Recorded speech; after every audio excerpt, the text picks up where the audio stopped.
Welcome to what is already the 13th episode of the PIXL Drone Show, hosted by Kara, who writes for DP Review, Greg from the Pilot Institute, and myself, Haye, from DroneXL.co. Last week we spoke with Brady Rice from Autel Robotics, and this week we're talking to Randall Warnas, who is the newly appointed CEO of Autel. Randall's very well known and respected within the drone industry, and he previously was the head of global industrial SUAS at FLIR Systems, and before that he even worked for DJI as an enterprise sales manager. So maybe, Randall, let's start there. Can you tell us a little bit about your background, how you got into drones? I saw on LinkedIn you had a company in Vegas called Drone Plus. Can you kind of take us from the early days to where you are now and how that evolved? Definitely. So in 2014, I had just finished graduate school and was going to do intelligence for the United States Navy. And there was a period of time between grad school and when I went to officer candidate school that I had this break.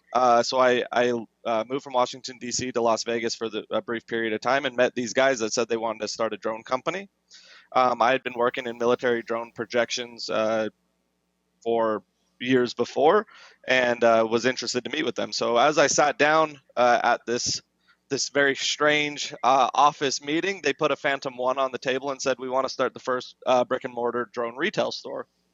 So without anything better to do, we started the first drone brick and mortar retail store in Las Vegas in June of 2014. And eventually I did go to officer candidate school for the Navy. I was in 3 weeks and dropped out and just decided that the drone industry was more suitable for me than doing intelligence work, which was what I was building up for 7 years of my education. And, the drone industry reeled me in. So we early on expanded from one location in Vegas to 15 locations in 9 months.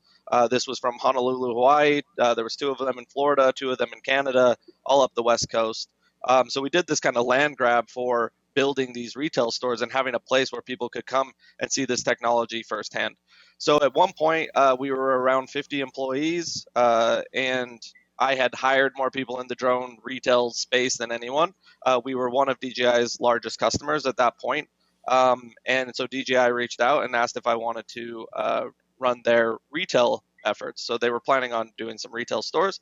When I arrived in Shenzhen in October of 2015, basically they said, well, we're not ready for retail stores, but how would you like to be a part of figuring out how to take our products into the industrial space? So myself and 3 other colleagues in Shenzhen basically laid the groundwork for DJI Enterprise, basically starting it from scratch. There's a strong divide at DJI between what is industrial and what is not. And at the time, the Inspire 1, I guess, and there was a Matrice 100 at the time as well, but those were the industrial drones. So working with FLIR, we created the Zenmuse XT. I went to the offices in Goleta as a DJI employee and hand-built the first 50 Zenmuse XTs with a former colleague at FLIR. And so really we pioneered the beginning of aerial thermal imaging in a more democratic, in a more accessible way.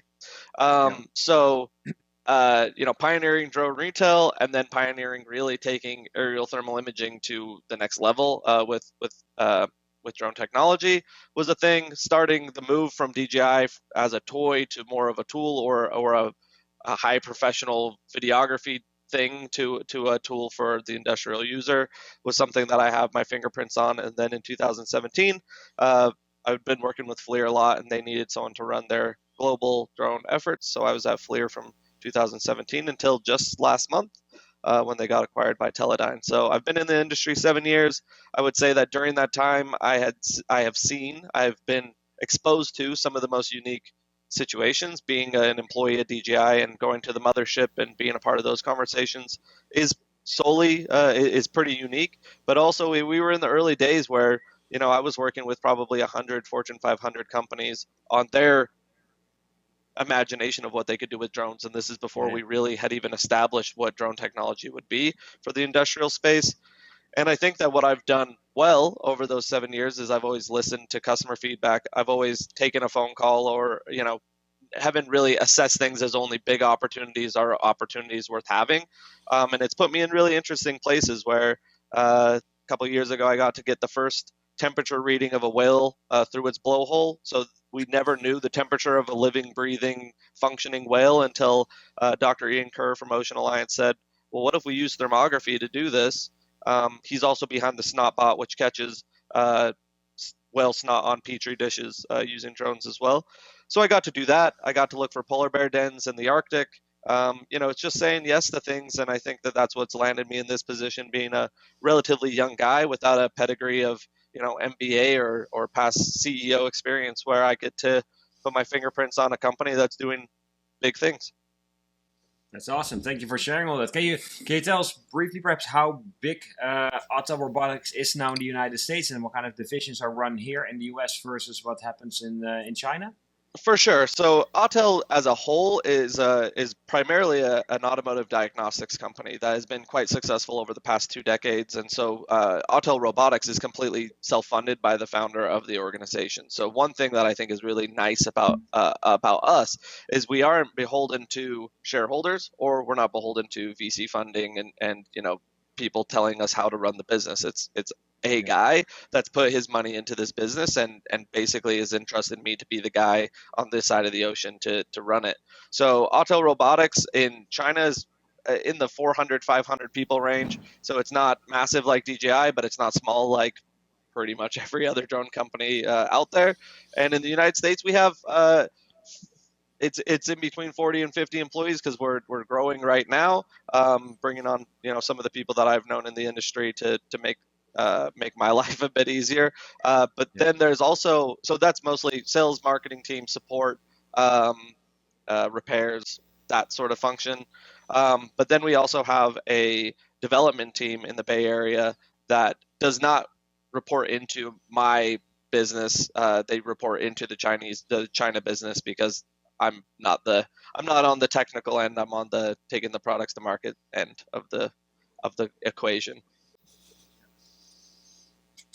Awesome. Randall, I've interacted with you a few times writing for Drone Expo, and you've just always struck me as really humble, accommodating, down to earth, especially for someone in your position. And what is it about your background that inspires these traits? I love that question because I think that it's important. There's two aspects that I find really near and dear to me. First of all, I grew up in a single parent home to a dad, which was a unique thing, and he basically wasn't built to be like the only parent. And so I had a lot of leash when I was a young kid, and I always just took it upon myself to be responsible, respectful to my dad being the person that he was. And I grew up in like kind of the hood of Salt Lake City, and if you think of Salt Lake City, you don't really think of like gang violence and drug use, but I was around that environment all the time. And I think that without having that mentorship, without somebody telling me like college is part of your future, without having friends around me that were picking their Ivy League school that they were going to attend, I mean, everyone I grew up with went to a community college, if they went to a college at all. And most of them are working at Big O Tires, changing people's oil. That's what I was meant to be doing. That's what my destiny was if I would have just stayed that path. And I think that I always looked up to people that were dealt really tough hands. One of the people I look up to the most, who has passed away, but his name's Frank McCourt, Irish guy that just was born with nothing and turned out to be, without an education, one of the most influential teachers in the New York school system. And I just look at it. My situation wasn't bad, but I look at situations of like, am I any better or any different than anybody, or did I just get lucky? And I've always just put my work behind everything that like I dream of. I work hard, and I believe in everyone's ability to do the same. So when someone's starting up their first drone business or something like that, I see myself in them. I've been there before, starting up literally a startup in the drone business. And I think that I want to see success in everybody. And in the drone industry, I think that there's a lot of opportunists. There's a lot of people that are just in it to make a lot of money, and that's never been me. Even at DJI, 2 steps ago in my career, I was making more money than I ever expected to make in my entire life. With my upbringing, I thought, if you're making $50,000 a year, you're like kicking ass. And it's like, that's not even in the realm of possibilities for me. And that's not me. In no way is that a brag. That's just my work. My life has brought me to a place I never thought I'd be. And so I don't need anything else. I'm not trying to aspire to take anyone down. what I'm aspiring to do is change the dynamic within this drone industry. And I've been given a title and a business around it to kind of make people rethink what are the priorities. Is it really important that we, only partner with the big names in the drone industry and leave the smaller, up and comers behind? I don't think so. Is it important for us to have a reseller market with the drone reseller network, which is so crucial to me, being one before, for growth? And I think that DJI has made a lot of moves where they've kind of shunned their dealer network. Other manufacturers can't find margin to do that. So in my dream space, I put myself in their shoes, and I think I know the way to grow this business in a really organic way without having to rely solely on the next trick, whether it's drone in the box or autonomy. Those things. It's still early for the drone industry, and I think if you just have relationships with the customer, it goes a long way. You've touched upon it a little bit already with Haye's question, about Autel's company size, the fact that there isn't any VC funding influencing it. Anything else about Autel that really inspired you to jump on as their CEO? Yeah, so the search for me started about 3 weeks before FLIR and Teledyne concluded that deal. I believe that was the 14th of May. So 3 weeks before that, I saw kind of the writing on the wall for me that the pathway that FLIR and Teledyne were going to take their industrial drone interest wasn't necessarily in line with where I wanted to be at the time. So there were maybe a half dozen or a dozen people for the last handful of years that I said, if I ever leave FLIR, I'll let you know and we'll have that conversation. So I reached out to people in the industry directly and just said, I'm leaving. And at one point, I had 7 offers literally on the desk right below me, printed out. And I was like, okay, I got to start prioritizing these. I need to figure out what I'm doing. And then it was a Friday afternoon, and I got reached out to by a recruiter from Autel. And they were like, would you be interested in being like VP of sales and marketing? Or first it was VP of sales. And I said, well, I'll have that conversation. Who told you I was leaving FLIR? They were like, just completely happenstance that they reached out to me. So had that conversation, and it just slowly evolved into me being someone that they wanted to hitch their wagon to. Autel's founder is in China, but he has a son here in the United States who is a very young guy with a lot of ambition and a lot of good ideas. And I'll be forthcoming that it's his birthright to take on this company. And so I think that for a young person to need or want a leader from the drone industry, I think that that's partially why I was able to be in this position due to my age and the lack of like overwhelming experience. There are guys out there that have a much cleaner pedigree to be a CEO than me, but I think that the vision is there, and the hustle and the grind is there. And so when I am sitting across the table with a young person with a lot of ideas, I feel like he saw in me somebody that would respect the direction he wants to take things, but also the ability to get things done that maybe no one in the drone industry can or could. I do feel like I'm that guy. There are things that I can do that are special in this industry, regardless of my background. Awesome. That's really I agree. Cool. That's a really cool story. There was a leak memo. I don't know if it was leaked. There was a memo circulating on online the last couple of weeks about the chip shortage and some decisions that you guys had to make. Actually, at first, I didn't think it was real. I went on the website and I couldn't find it anywhere. Can you tell us if I know your name was at the bottom of that memo? Was this something that you inherited from the previous person, or is this a decision that you had to make? And then tell us a little bit about the consequences. I mean, this is not an easy decision, obviously, to make at this stage of the game. So I'm 3 days in as CEO of Autel, and there's a conversation about chip shortages and what is already being done, right? I didn't say shut it down, let's change chips. Like that's not my position. I wouldn't have known anything about that on my 3rd day. The real question was, how do we articulate this? How do we treat the customer in the way we want to be treated? Maybe that's not the question that was posed to me. The question was, what do we do? And I said, we treat the customer how we'd want to be treated. So I said, let me draft up this memo. Not have someone else do it. It needs to come from me And I'm willing to take that on my shoulders, and I'm willing to communicate with anyone that has any further questions about it. So the best way for us to manage that, rather than do a big press release, and truly, this impacts so few people. In reality, it impacts very few people. We're changing chips from one chip to another. If you buy an Autel airframe in 2 months from now, you don't know that there was chips in a previous one that were any different. So it really impacts our existing customer base who want to use the smart controller that we're about to start shipping, because there's a limited supply. So if you got a smart controller, it's not forward compatible. So you're not going to be able to use future airframes on the smart controller you just purchased. We are working out a way that we can still make it right to those customers. But that's it. So we didn't want to make it a bigger thing than it actually had to be. And we also feel like, since we don't sell most of our products, maybe 99% of our products are sold through our reseller network, we sent that memo out to our reseller network so that they could then reach out to their customers in a targeted way to let them know what's going on. So yes, it's real. No, we didn't post it online. We sent it to our reseller network. The fact that it got posted on Autel pilots is great. Like that's transparency. So since then, I went on Autel pilots and said, hey guys, I hear what you're saying. Here's my email. Like, let's chat. I've probably had in between 50 and 100 emails from our loyal customers that are like, hey, there's an issue here. What you're doing is not showing like you respect your customers. And I'm like, hold up, let's put you in my shoes, right? I'm constantly putting myself in yours. Put yourself in my shoes. We have to change chips for 2 reasons.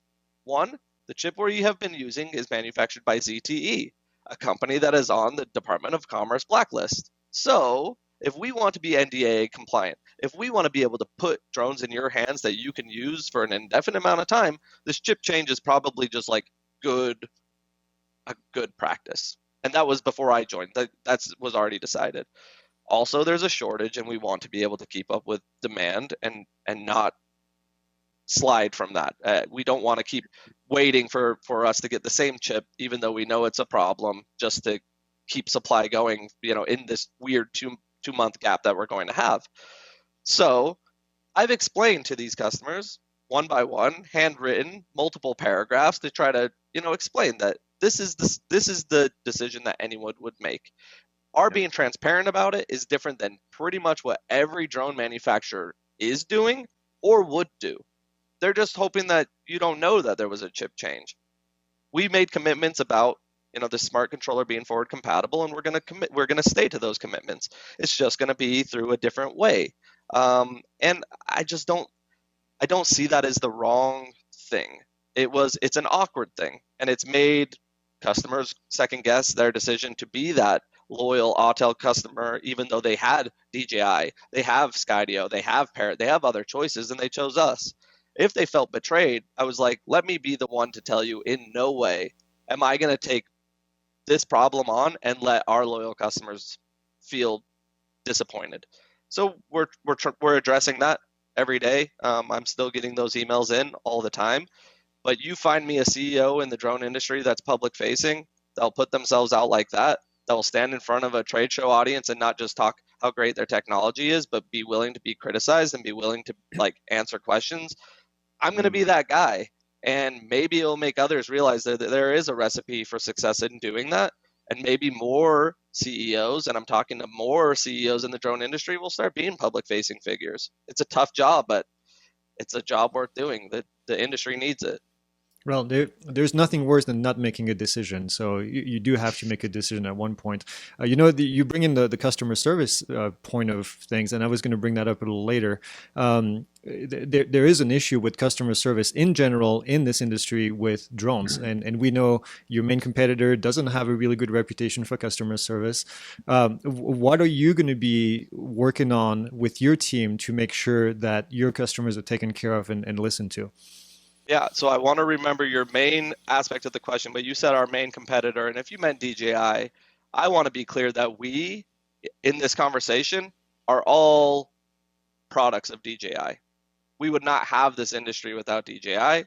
We would not be doing any of the stuff we're doing without DJI. I have huge amounts of respect for DJI. I didn't want to work there for another minute when I left there, but I have endless respect for DJI technology and the people that have the very complex challenges of trying to bat off the DJI haters. Brendan Schulman is one of my favorite people in the drone industry. His job is extremely difficult, and he has the end user at heart in everything he does. So when people dip on DJI because they have no fly zones, he did that because they have so much scrutiny on them that they had to do something that's unappealing to the customer but right for the business. And so when we talk about competition, yeah, like, Scydio's on the rise. Parrot's doing big volume. DJI is insurmountably larger than everyone. But I actually think that we're just all about growing the pie right now and keeping people from buying the wrong stuff, having a bad experience, using that word of mouth to their colleagues so that we shrink the opportunity. So really, competition it's a weird word for me right now just because I think we just need to change the dynamics. But you asked about customer support. I mean, obviously it's important. Autel's reputation is generally very positive about the customer experience that they have with our support teams, both customer support and repairs, RMAs, warranty, that sort of thing. My first order of business was start bringing in a team of people that I know and have worked with for a while to help me with what I'm doing. Second order of business is look at the existing team and, like I said, just put myself in their shoes and have them understand that doing good work now, you could take it. We could all take it if you want. No? I don't even Okay. know what it is. Okay. But yeah, putting the customer first is basically our mentality. And that's cliche and that's obvious. And there's nothing different I would say on a podcast. But it's true. I sat with these guys and I said, do the right thing by the customer every single time. Try to be a little looser. Try to be a little more engaging rather than robotic. Anything DJI is doing that people don't like, we're going to do in the opposite way. So as DJI is very difficult to build relationships with, we're going to build all the relationships. If DJI is difficult to get a hold of, we're going to be right at your fingertips in every way possible. And I first need to instill that in the existing team. It's a cultural shift. We're not just another drone company anymore. And Autel for a long time was looked at as a DJI copycat. Well, our technology has branched off a bit. I would say I was guilty of that between 2016 and 2018, being like, oh, it's an orange Phantom. Cool. We've changed that. We have technology that DJI doesn't have with the Dragonfish VTOL situation. Our Evo does do different things than theirs does. And now me being in this position where I can leverage all these relationships I have, a customer tells us what they need built. A customer tells us how our support should be run. Like, I have the tools to go and do that. And I think that Autel is on the rise, whether people realize it today or people realize that in 6 months. You'll see us making very significant moves in this drone industry, and it's all going to be on the behalf of the user. Awesome. I have one more follow-up question on the leak memo strategy thing. Yeah. How is this going to affect the V1 models going forward? Let's say you have somebody that has a CARES program. Are you going to trade it for V2, or how's that going to work? So I know that we have, from our repair team, they said this won't be a problem. As far as being able to switch these out at the rate that we're switching them out and the amount of chips that we still have, or the amount of airframes built that we still have of V1, it shouldn't be a problem. However, if it comes down to it that someone says, I have a V1 airframe, and we're like, we don't have a direct replacement, they get a V2 airframe. If we don't have a V2 airframe, but we have the thing that's 3 times the cost and 5 times the capabilities, then that's what they're going to get. We're not going to leave any customer high and dry for a formality that was out of their control and also out of our control. We're going to do right by our customer no matter what. I can say that anyone with a care program or anyone that has a V1 should not worry about us supporting it any differently than we would have supported it if the chip shortage didn't happen. I think that's going to make a lot of people happy. We said that you were going to be on the show. I said it on my Friday news update, and I get a lot of questions. So some of these questions are coming from our listeners, and I know this was a concern. So I'm glad you said that. Cool. Yeah, my next question, Randall, was going to be about the strategy for Autel, and I think you shared quite a bit already on this. I mean, you guys want to be very customer focused, which I think is a very smart approach. Also, doing the opposite pretty much of what some of your competitors are doing. If we take that strategy and we apply it more to future products, like where do you see the drone industry moving towards, and what is Autel's strategy in terms of new products coming out? Are you guys going to focus on different kind of drones or different applications for drones? And what can you share about that in this podcast? Yeah, so first I'll kind of talk about something historically. When 4K cameras became a thing, most people didn't need 4K cameras, but they don't even want to process 4K video. But when it became a thing, everyone else had to step up to 4K. Collision avoidance stuff. Like, I believe there is some novelty to this. I believe that the drone user flying the Phantom 2 can fly just as safely as the drone user flying an Evo 2 today. You don't need a lot of that, but the benchmark was set, and so everyone has to chase that benchmark. Skydio has set a benchmark on autonomy that everyone is chasing right now. And as brilliant as Adam Bree and his team are, and huge respect to those guys, and I consider a lot of the Skydio team as friends of mine. That technology is not proprietary to Skydio for much longer. And whether that's Autel or DJI or everyone else, they're chasing that benchmark. And when you have 400 engineers in China, or in DJI's case, 6,000 engineers in China, you can't expect that your novelty or your new thing is going to last for very long. So again, drone industry, take it from me. Here's my strategy. It's not about the technology. It's about relationship building. It's about trust. It's about transparency. Those are things that aren't going to go out of style next month. Those are things that are not going to be sold to your customer at a premium, and they're going to say, okay, so I have autonomy. What can I do with it? Well, you can't fly beyond visual line of sight. You have to physically be there. You have to have a remote in your hand. So really nothing. You could do nothing with it, but it makes you feel better that if you're flying through trees trying to follow a cyclist, to me, that's the wrong messaging for the drone industry. Fly safely, fly in environments that you should be flying. You don't need the drone to avoid every obstacle for you. Avoid obstacles yourself is truly how I feel.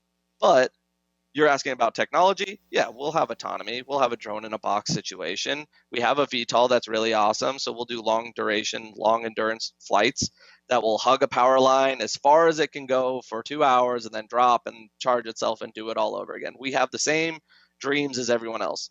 But what's reality in 2021 is very different than what we're hoping to get to in 2025. We'll have the technology ready for the people of the future. But I think drone users and the drone industry as a whole should really focus on supporting our customers for what they need today. Their mission sets are not super complicated. The police and fire departments that are just trying to navigate a scene still don't have all the stuff that they need. And if we're just focusing on the simple users rather than the pie in the sky stuff that others are chasing, I think we're going to be all better off. Too many promises, too many failed promises in this industry in my mind. All that being said, with remote IDs, some of the rulemaking coming into effect, you can now fly over cars in certain directions and people with a sub 250 gram drone. Is there plans for Autel to get into that area? So I would say that we, like everyone, are very aware of the news and very aware of the direction of policy, right? We're paying attention to where the industry is going.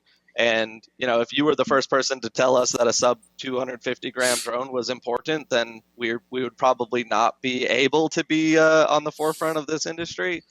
When is a question mark. And I would say that the conversation existed long before I came to Autel, so it's not a 2-week in process type situation. But obviously we're listening to our customers. We're listening to what needs to be built, and we're going to build it. There's no real restrictions on that. Follow up on that, we see a lot of companies going to the non-consumer market. We've seen, I think Parrot actually is a great example of that. Mm-hmm. Any goal, are you guys going to continue developing consumer drones? Yeah, so I think that the consumer market is extremely important for volume purposes, and anyone that says differently is wrong. In the drone industry, you need to keep costs low. How do you keep a cost low? You make an Evo 2 that's for the consumer market with 6K, 8K, making sure that that consumer user can go buy it easily at the place that they want to shop the most. You sell enough of those, and then you add thermal imaging onto it. I happen to be I will say the aerial thermal imaging guy on the planet. So you give me a drone with thermal imaging, I'll make some interesting stuff happen with that.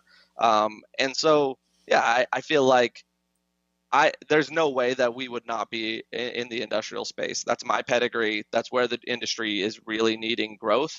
And I think that Skydio and Teal, Parrot as well, all blue SUAS companies now selling to the federal government, all started out with a consumer product. Mm-hmm. They found that that's super, super hard. They're not Chinese. They can't keep the cost low enough. Well, we happen to be a blend. We're a Chinese company with US manufacturing. So we can make a consumer product that is different than DJI, that scratches the itch of the people that come in and say anything but DJI. Well, cool. We're that. And we can do enough of that business to start shifting the conversation. I think eventually it won't be anything but DJI, but people will intently be going to go buy Autel stuff because of reputation, because of support, because of content that we're putting out to the world that Autel hasn't done marketing really up until now. The marketing has been very surface. And if I asked you guys, people in the drone industry, name the 2 former heads of Autel USA, you might be able to, but you probably can't. Again, it's a condition of a not public-facing CEO or non-public facing head of this business who did not have the same value of getting out in the world, marketing, creating that reputation. So, I think that Autel is going to be at the forefront of changing the dynamic with the industry. I've said that before, and these are the ways that we're going to do that. Awesome. Next question I got for you. DJI's been under fire mostly because it's a Chinese company and there's all this suspicion about data leaking and being sent back to the mainland, the main country in China or China. Right. Has Autel faced any of the same kind of criticism or pressure that it's also a Chinese company and it has drones that are built in China or at least contain Chinese-made parts? And my second question is basically following up on what you were just saying earlier. What can we expect from Autel in terms of marketing? Like, how are you guys going to market the company differently going forward? So 2 questions for you here. 2 questions I'm going to need to remember. You guys have seen that I rant and I go on a bunch of tangents, and so now I have to remember 2 questions at once. It's crazy. I've already forgotten the first question. Okay, so DJI. First of all, there is a vendetta against DJI, without question. They're the huge company that everyone, has a hard time working with, and so they're like, if it was only someone else other than DJI, they're too big. They don't have any competition. I'm their competition. To them, I'm their competition. This is good for the market. This is good for DJI. They have someone to keep pushing them forward and to be better. But with all the scrutiny that they've had, even going as far as saying, hey, Department of Interior, go take this government edition and go test it. And the Department of Interior is like, we love it. It's great. There's no cyber leaks. And then the DHS and others come out with their memos and it shuts down DJI for federal purchase. When they became on the Department of Commerce entity list, it wasn't because of cybersecurity concerns. They couldn't find any. Mm-hmm. It was because of human rights violations. So DJI, I assume, has factories where drones are made, and they pay people that are maybe younger than what we would expect a working age would be in the United States to live in dorms, maybe 6 people per dorm, and work for a wage that we wouldn't accept. And we're like, that's bad. That's wrong. That's a human rights violation. Now, human rights violation. I'm not condoning that. I'm just saying that if these people want to work and send money back to their families, and this is just what they do, I feel like that's a pretty flimsy thing for people to say, blacklist these guys and, don't buy their technology. However, that's a quick fix for DJI. They have 4 guys to a dorm and they, raise up the wages by 50% and they make the age be 18. So what? DJI doesn't care about that. So if you're going to blacklist them for something trivial, DJI will fix it and they'll be right back in the market. Cybersecurity concerns were never actually validated. The relationships between DJI and the Communist Party in China were never validated. This is not where this came from. It was people digging deep enough to find a reason to blacklist them. So they said human rights violations. Okay, I get it. They're banned until they fix that. DJI, go fix that. Autel Robotics has not and should not be seen as DJI. We are a different company. We're in the same space in the same country. So what? Every single we can find a bad behaving CEO or a bad behaving company and say every company in that industry within the country is also guilty of their transgressions. It's not how it should work. And I also think that there's something meaningful about as Americans, we look at the individual and we believe in the American dream. Just because people are not in the United States doesn't mean they don't have the same dream of making something of themselves and trying to put their best foot forward and going to work every day trying to create something meaningful for the world. There are people that sit in chairs at DJI or Autel or anywhere in China and around the world that those people dream of this technology. They dream of the impact they're going to make. They sit in front of their computer, they write code, it's incredible code, and it gets sold to the market. We're saying because that person is in China and not in Detroit, that technology is less valuable. To me, senseless. That's geopolitics. That is not us trying to be better as a human race, right? It's like if we only saw people driving cars that were only U.S. manufacturers of vehicles were respected as car manufacturers, and basically everywhere around the world they're like, we're not touching that. No matter how good Ford was in the 40s at their mass production, we're not touching that. We need our home built stuff.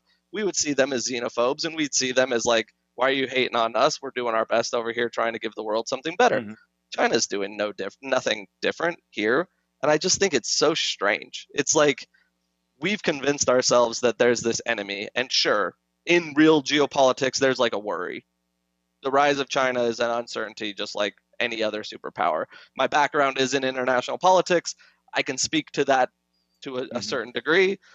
But I did make a post on Facebook recently in response to kind of me joining and this China stuff. And it's not hard to remember how big the United Kingdom was in the 1700s, how powerful they were in the 1700s. And sometimes you can shift that power over with having the right mentality of doing things for the people and changing the dynamic. This is the situation between Autel and DJI right now.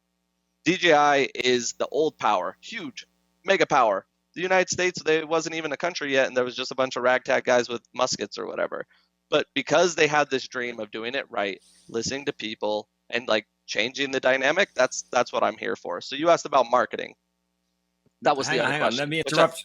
Let me interrupt you for a second. Before we go to marketing then, I'd like to get your opinion on the whole blue SUAS stuff. I mean, that's all based on country of origin, Chinese-made parts. I mean, instead of looking at country of origin, wouldn't you say that drones should be reviewed based on their meeting standards, whether it's safety standards or data security standards? But, I mean, we have cell phones that are made in the Far East as well. We have the Ring doorbell system from Amazon. I mean, what I've never understood is why the focus within the drone industry, at least within the US, has always been on country of origin. I mean, why not just set a set of standards and say, if your drone meets these standards, your drone can be used and flown within the United States? What do you think about all that?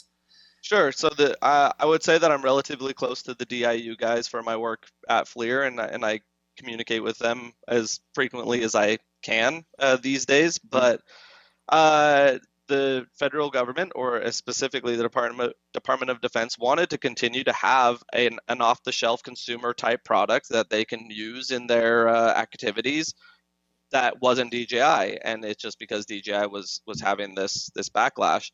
So they said that they wanted a domestic manufacturer, but what they ended up getting is a bunch of domestic manufacturers plus Parrot, which the French and the Chinese are both, as last as I checked, foreign entities that are manufacturing drones, but they knew that Parrot could manufacture to the volume that they needed. DJI was off the table, and if you're going to put your bets on Skydio and Teal and Vantage and Altavian to make enough drones that are even going to be able to scratch the surface of what they were asking for, they needed to have a backup plan, which was Parrot, because they knew they could manufacture. So if the DIU can say country of origin is important, but you're able to scrub yourself free of your country as long as you follow these few steps, that has happened. The Anafi USA is a US manufactured product that is considered a US manufactured product through and through by the US government. We know that the owner of Parrot is a French guy. Okay, so can that country of origin conversation be changed, that dynamic be changed for a Chinese company or an Indian company? It should be. The rules should be the same. If we're saying that it can't be, then we are the xenophobes that I'm talking about. We are basically saying anyone but China, Russia, North Korea. If a drone comes out of Syria or Sudan or Venezuela, we won't take that either. But like everyone else is cool. It's a weird thing. It's like there's no sense in that. And I think that the guys that I know at DIU, I call them the tastemakers. They just said, you are Blue SUAS. That's all it took. They just created this thing, and the whole drone industry talks about it. It's meaningful, even outside the United States. I was talking to some Australians yesterday. They talk about, well, we need it to be one of the Blue SUAS, manufactured drones. Mm-hmm. These guys were tastemakers. They created a title, a distinction that you can only get through them. They're gatekeepers for something really important. Well, the interesting thing, one last thing about DIU. Yeah. The interesting thing about it is it follows the airframe. So the Altavian Ion M440, which I used to be a representative of as being acquired by FLIR, is a Blue SUAS airframe. If they change anything about that airframe, it is no longer a Blue SUAS airframe. They have to go through the whole process again. So if we don't have the airframe for the future right now, if the 5 Blue SUAS manufacturers don't have everything right now, they're going to have to go right back through that process. That means that the door is still open, and we've seen this with 2.0 from DIU, that there is going to be more manufacturers putting stuff in there. My worry is that you're going to get more manufacturers that can make 100 drones in a year that don't have all the features that you're looking for, that have bad user interfaces. We're going to put these in front of people, whether it's by demos or it's resellers buying stock, and then now they've blown their purchases or their allotment for a certain amount of time on the wrong stuff. What they wanted was DJI. They wanted DJI that wasn't DJI. Yeah. The coolest thing about me joining Autel is we're as close as you can possibly get to a DJI airframe that's not DJI. So you better believe I'm trying to talk about that a lot. I'm trying to make that conversation happen so that I can really understand, can we decouple ourselves from this Chinese stigma and be like, it's cyber secure. We've proven that. Third-party verified. Federal government has looked at it. They've put, sensors and sniffers all over it. There's no data leaks. And we're manufacturing it in the United States, and it's NDAA compliant because we did the chip change. Why can't we be the ones that you guys want to win? Why can't I be the guy that is willing to take on the heat if it's not the right thing? Mm-hmm. That's what I want. Another thing I think with the Blue SUS is, like, you call them tastemakers, but really what they're doing is they're creating an artificial market that's kind of fenced off, where drones are going to be less, less progressive in terms of development, new technologies, and also much higher priced. I mean, we know that there's comparable drones or even better drones that are available out there that are not Blue SUAS, but that deliver the same functionality at a price that's half or even less than what Blue SUAS drones go for. Yeah, I think it's just a form of market protectionism, really. Well, let's imagine that the Ford Focus was the only car that could be driven by the federal government. And let's say that literally the Ford Focus, they'd be like, well, we need a pickup truck. We need, we like electrically powered cars. And the Ford Focus doesn't have that. I need something else. I'm seeing all this other stuff in the market, and all you're giving me is this Ford Focus. That is Blue SUAS. To the future of Blue SUAS. They're going to say, I want that technology that's like right there. Why can't I have that? And eventually we as a drone industry will be like, Blue SUAS, if you're not going to really give the market what they want, it's not important. or they could give the market what they want and continue to be the tastemakers, continue to be the gatekeepers of what is acceptable and what isn't. Cybersecurity should be important to every human being, just as a rule of thumb. But we could also be real that the Chinese government doesn't care that you're flying over the roof of your house or flying over a fire in California. They probably could find that elsewhere. But that's a different part of the conversation. Marketing.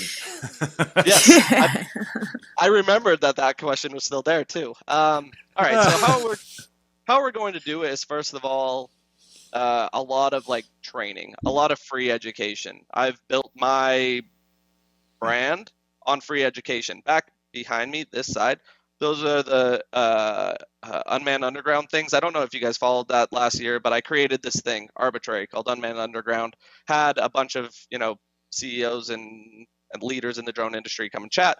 First one was 12 guys, and then I got criticized for it being the most unmanned panel ever. So then I did a second one, which was 12 women, which is this one right here. And then this one was the 5 Blue UAS CEOs. So bringing Adam Bree, Thomas Rambo, George from Teal, Tobin from Vantage, and then it was Chris from Parrot rather than Henri. But me being able to say, hey, Blue UAS guys that are all competitors, come in and let's chat. That's really no different than what I want to do going forward. Partnerships, like hearing out these third-party developers that are, have been working with DJI and need to continue working with DJI, but then they pick another one of the Blue UAS manufacturers and they're like, it's difficult to work with. They only sell 60 airframes a year. We need a bigger market than that. We're going to be their favorite people to work with. We have an SDK, we have a development team. So we're going to be basically providing education, as I've been doing for my career, on aerial thermal imaging at a high level, at surveying and mapping at a high level, at just the simple take it out of the box and how do you use this stuff. We're going to have the best content that's out there. There are some announcements as far as the team that I've brought on to be made soon. I would say that some of those are kind of like that, oh snap, kind of like what is Autel doing? They're bringing on some big hitters type stuff. That I think you'll understand more of the people that are joining. They're people that have been in your household on your computer screens, and now they're going to be doing it for Autel, and just putting really, really good content out there. And then I also mentioned the public-facing CEO stuff.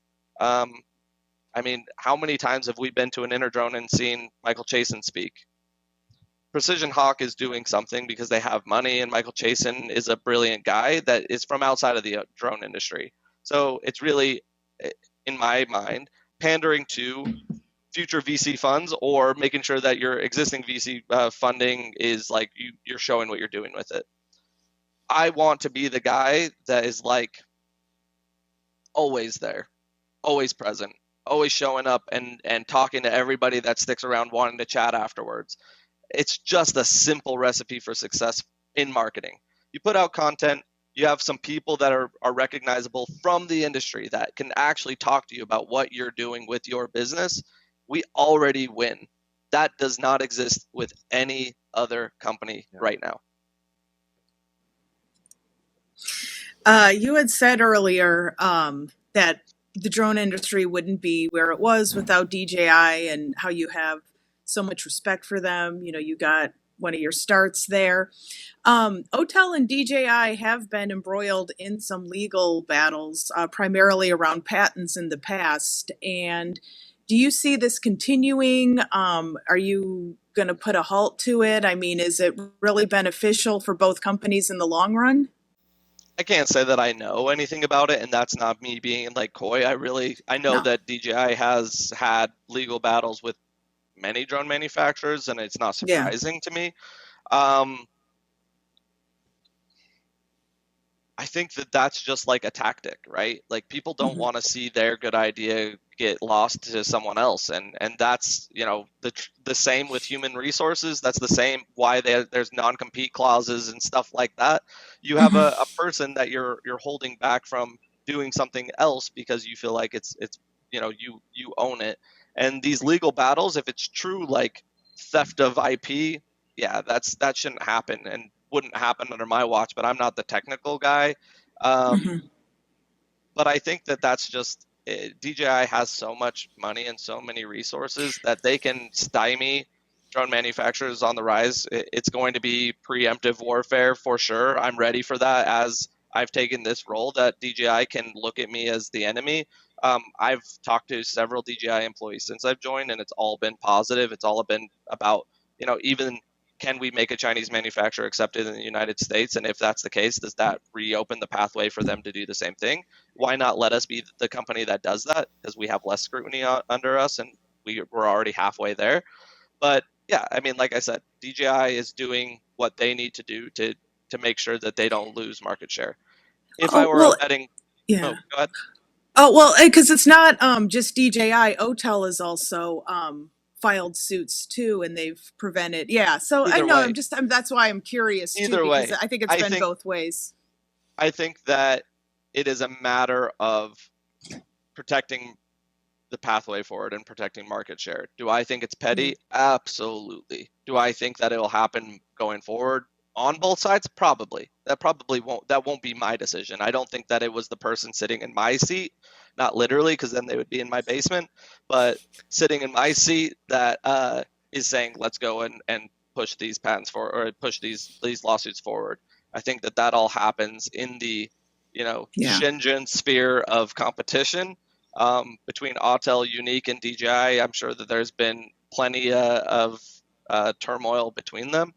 But I'm a bridge, and I want to be that bridge. I want to take away the noise. That's ultimately what it is. There's so much noise about autonomy, drones in the box, urban air mobility. Are these things real? Are packages really being delivered by Amazon? Like, noise. What about our industry that exists today? What about the people that have put their livelihoods on the line to start drone businesses that are getting stymied by people asking the wrong questions? We can solve problems today with the existing technology that exists today. We don't need to have more noise between manufacturers beefing. And if they want to beef, this is the weirdest thing I'll say on this podcast. The other day I woke up at like 2 a.m. and I wrote an entire diss track on people in the drone industry. And it's not that I don't have super respect for them, but I've been like rapping my whole life. And I was like, what if I was one day at a keynote and I just like, instead of did a keynote, I just like busted out this diss track on the industry. Weirdest thing on the planet. Yeah, maybe I will. And maybe that's another thing where it's just like, do something that no one else would do. That's like definitely in that avenue. Or talk about it on a podcast. I think that also steps into that realm. For sure. But yeah, I just think that this industry is so stuffy. It's so stuffy. Something that I've said to everyone that was looking to employ me is like, we take really cool technology and try to make it a pair of Carhartt pants. Like, do it for the worker. Make it look like something that they have in their closet. No. Like, we need to take this cutting edge technology and like shine a spotlight on it, hand it a megaphone, and tell the world about it. And we've just done such a bad job at that. You guys are doing that, giving the megaphone to technology.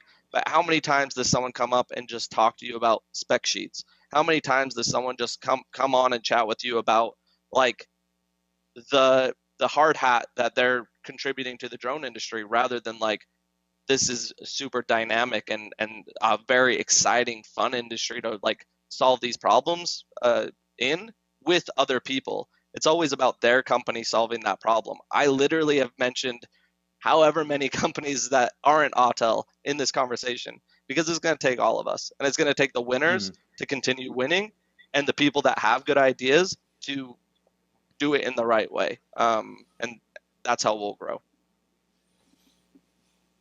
Lots of truth in getting others involved, even competitors, to grow the industry. Everybody wins, that's the bottom line.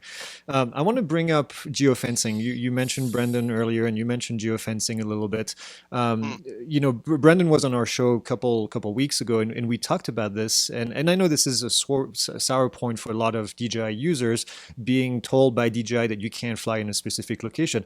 Brendan's stance was that manufacturers have a duty to help help with airspace, and I'm sure you've heard him talk about this. Tell us a plenty little of bit about about where you stand on this and where you want Autel to be. Can we see Autel following suit and doing the same thing in the future?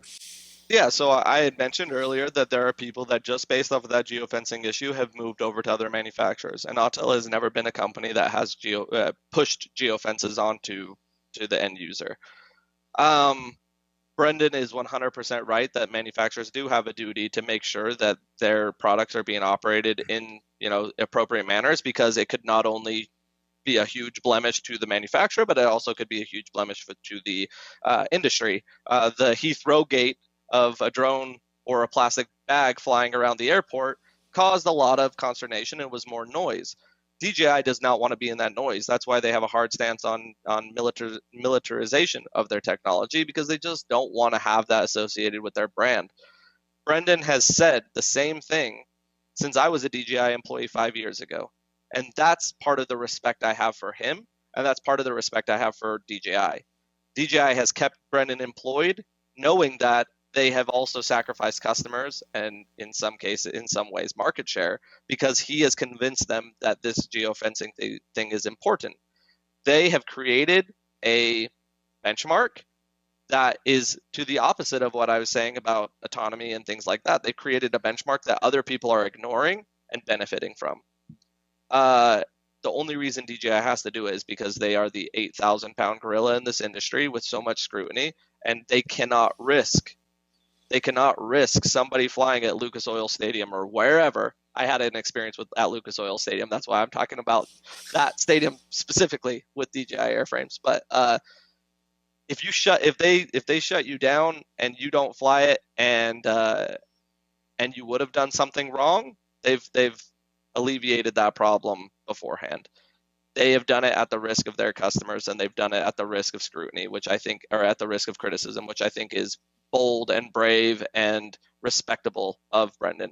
Autel is not going to do that until it is required, because we do think that our pilots should be able to think for themselves, and that we're not going to be responsible for every single thing that somebody does with our technology, just like any technology out in the world. If someone takes a computer and does something wrong, they don't go sue Dell or HP or Apple. If someone crashes a car into a person, they don't go find Ford or Chevy and say, your technology was used for something wrong. It's a different case for DJI, and we'll continue to let our people, our users, think for themselves and be responsible for themselves. Follow-up question to that. So you're not afraid that if the next drone in the news that hits a 747 on takeoff and creates some damage is an Autel drone, you're not afraid that that the industry, well, not the industry, we know the industry understands all that. The news doesn't. The news is going to be looking to publicize this event, and we all know this is around the corner, that eventually this will happen. It hasn't happened yet, but I'm afraid that this will be something that the industry is going to have to deal with. You're not afraid that your brand could be damaged by an incident like this? Yeah, of course. And when I'm talking about doing what's right by the industry and preserving the industry, maybe it is negligent to say that that's not something we're going to do unless required. But it's not a selfish thing where we're not going to do it so that we can have more customers that are upset at DJI. It's really just, simplicity. There's a lot of complexity to the unlocking that DJI does, a lot of management of that. And if we're trying to scale, we don't have the ability to babysit that, which is really what it is. So of course there's a risk, and there's a risk, for every company being in the news for any of this stuff. I don't know if you guys saw the Cristiano Ronaldo Coke thing from yesterday. Mm-mm. No? So Cristiano Ronaldo, maybe one of the most prolific soccer players in the world, sits down at a press table, and he has 2 bottles of Coke in front of him and a bottle of water. He takes the bottles of Coke and moves them way down the table. And he said, I prefer water. And Coke lost $4 billion. Their stock went down $4 billion, and they're pointing it at Cristiano Ronaldo. You put Coke in front of Cristiano Ronaldo, you take a risk. It's the same thing, right? Like, who knows what's going to damage the company? Mm-hmm. I'm going to be the guy that's going to stand out the day that it happens, if it happens and it's Autel's airframe, to be talking to the news world on what we have done to prevent customers from inappropriately using the technology, being a spokesperson for the industry to say this is something that we have considered and have discussed, and it is up to a human being to decide. And here's some crazy analogies of, Coke or cars or, whatever, that things go wrong. And if that's not enough, if that's the demise of a company, I think that that's the risk you have in business, but it won't be. It just, I can't live that way. I fly on airplanes. Sometimes airplanes crash. That percent chance that something does go wrong doesn't keep me from living my life and shouldn't keep us from doing business either. Good answer. One area where geofencing has always been, I think, extra important is in the whole world of public safety agencies, first responders. When you deal with urgent situations, you don't always have optimal flying conditions, and sometimes they have to fly in areas where geofencing might prevent them from flying. In your previous jobs, you've worked a lot with public safety agencies as well. Autel doesn't have geofencing currently in place. Are you guys targeting specifically first responders and emergency services with your products? And if so, are there certain products that are coming down the pike?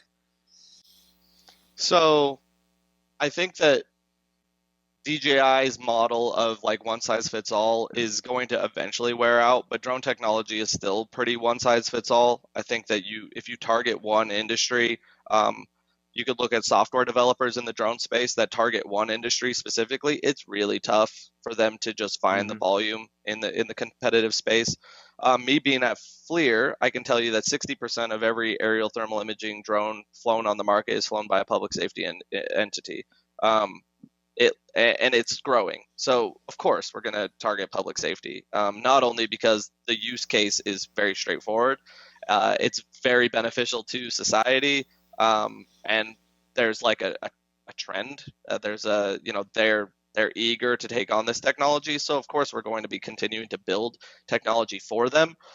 It's unlikely we'll make a public safety version of a drone that maybe has a few features different. It will be like the Mavic that has a speaker and strobes on it that, if you don't want to use the speaker or the strobes, you just don't use it, but it's definitely something available to you.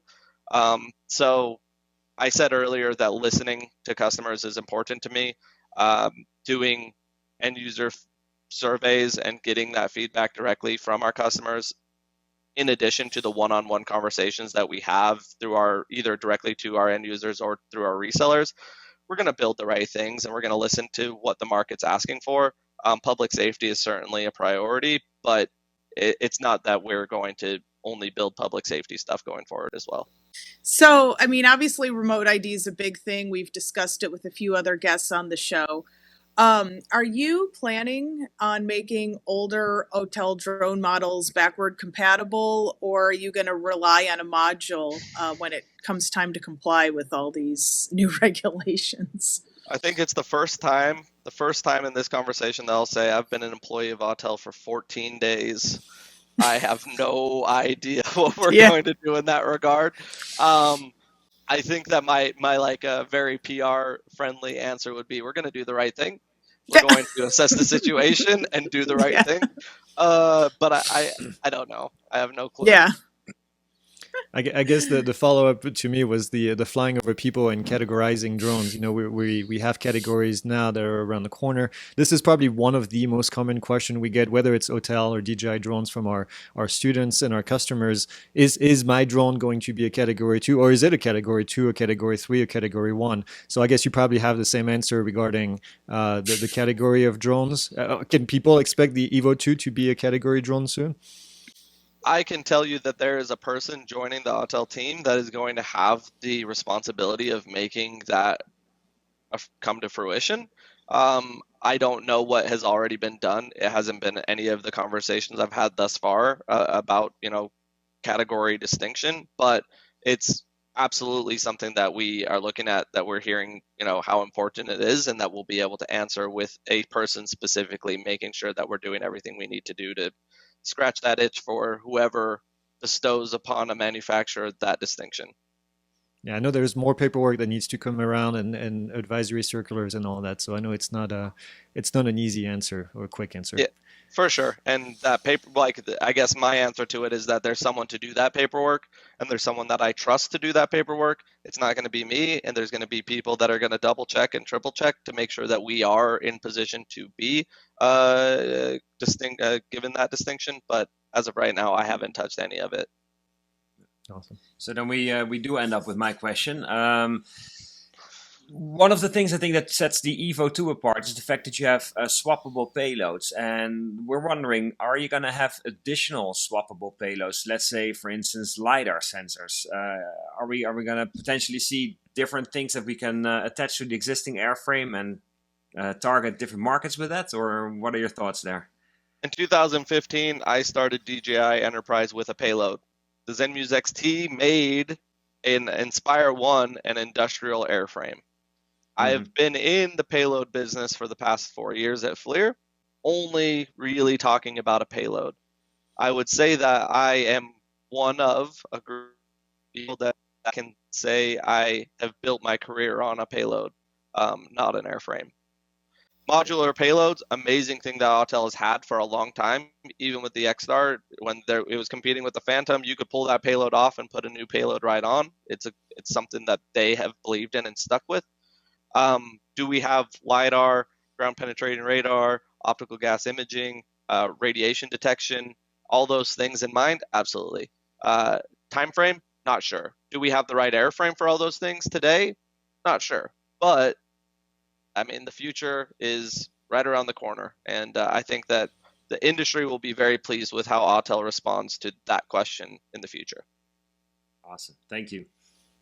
Well, my last question, we always keep a last question for our guests at the very end, which is, what is your favorite drone to fly? And it doesn't have to be Autel. So I'm going to be straight up about this. I'm a drone industry guy. I have been putting in I've put in as many hours in this industry as anyone that's been in it over the last 7 years, but most of that is not flying. So with that being said, the drone I've flown the most is a Phantom 4 Pro, which I've owned since they were released. And I think that that's an incredible platform that still has a lot of use today. The Inspire 1 also was a workhorse, and I think that anyone that still has those in their fleets are not like, I need to upgrade this piece of junk. Like the Inspire 1 was a true game-changing product.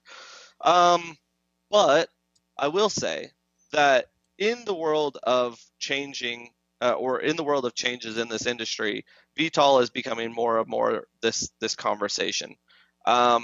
And I can say I wasn't always a believer. I think that the payload capacity of a VTOL is really interesting. Obviously, the flight duration of a VTOL is interesting. Not having to land on a belly to get fixed wing performance is interesting. When I was coming on to Autel and I saw the Dragonfish that we have, I was like, is that really something that I could put myself behind, knowing that I have had my doubts? So before I even joined the Autel team, I was up with the team at RMUS, John McBride, and the team up in Utah. I live in Utah, they're in Utah, and Autel was down flying the Dragonfish with them. So I said, of course, I want to come and check it out. My mind has been changed. So even though I can't be like, it's my favorite drone to fly because I've only been around it physically once, it is going to be the future of where a lot of the drone industry wants to be. Like we were talking, it's not 2021. For some people, it's 2021, but the future is going to be autonomy. The future is going to be power line inspection, pipeline inspection, long duration things that get a lot of work done, and there's not really a pilot present. The Dragonfish is a step in the right direction. So I will give shout out to the development team at Autel for putting that together. It's a German-developed technology with Chinese manufacturing cost reduction, so to speak. So it is a product that is very different than what Autel was doing, and they invested a lot to make it happen. And I think that it will be good for the industry going forward. I got a chance to see it fly a couple of weeks ago in Texas, and it is impressive. Yeah. And not all the time can you take a drone technology out today around drone people and be like, oh, that's different. I mean, how many times have we seen a drone fly in a cage? In 2015, it was like, oh, shoot, that thing can fly in a cage and stay and hold its position. Amazing. There'd be crowds around flight cages at like CES, and they're just like snapping pictures of this drone hovering in place. Those days are done. Now it's like, what can you do with data? That drops people's jaws. The Skydio autonomy, that drops people's jaws. The Dragonfish is doing the same thing. All the feedback I'm getting is like, yeah, that does something. That is something that I want to, put on my agenda to make sure we check out. And I'm proud to be a part of the organization that's doing that at this point in the industry. Let me know when you're ready to write down my address, and then you can send a copy over so we can review it. Yeah, sounds great. Am I cutting out again? There we go. Oh yeah, I think that's okay. We got it. You're back. Awesome. Perfect. Hey, quick question, Randall. Would we be able perhaps to do an episode dedicated just to the Dragonfish with some of the Autel folks in a podcast to talk specifically about that drone and how it was built, designed, and what sets it apart? 100%. I think you just need to let me know when you want to schedule that, and we'll make sure the people are available for it. Awesome. Then we'll be sending you an email shortly. With that, though, we're also going to wrap up this episode. I think you set the record. I think we're at an hour and 15 minutes. We try to keep it under an hour, but thank you for making yourself available today. Yeah, it's been awesome. Definitely. On the show. Sorry about last week. I was doing one-on-ones, like I mentioned, with my entire team, and I had an hour gap. Yeah. And then you were writing me on. So I didn't use Facebook for 2 years, and I couldn't get into my old account, so I created a new Facebook account, and now it's like the one that I don't check. And so we were communicating on that, and then I didn't check it until later. I apologize. Yeah. It's not who I am. It's not who I want to be known to be. I don't want to waste your time, and I apologize. No worries. The fault was partially ours as well. We should have figured a different way to reach out to you. So no big deal. Again, thank you so much for being on the show today. It's been awesome talking to you. You've shared a ton of information, which I think is great. And of course, we wish you all the best in your new role with Autel, and hopefully have you on the show in the future as well. For everybody listening, be sure to subscribe to us and like us. It helps us a great deal in promoting this show. For everybody listening, of course, on podcast as well. Thank you, and we'll be back with you shortly. We have a very interesting episode coming up that we'll be releasing next week, so stay tuned. Thank you, guys.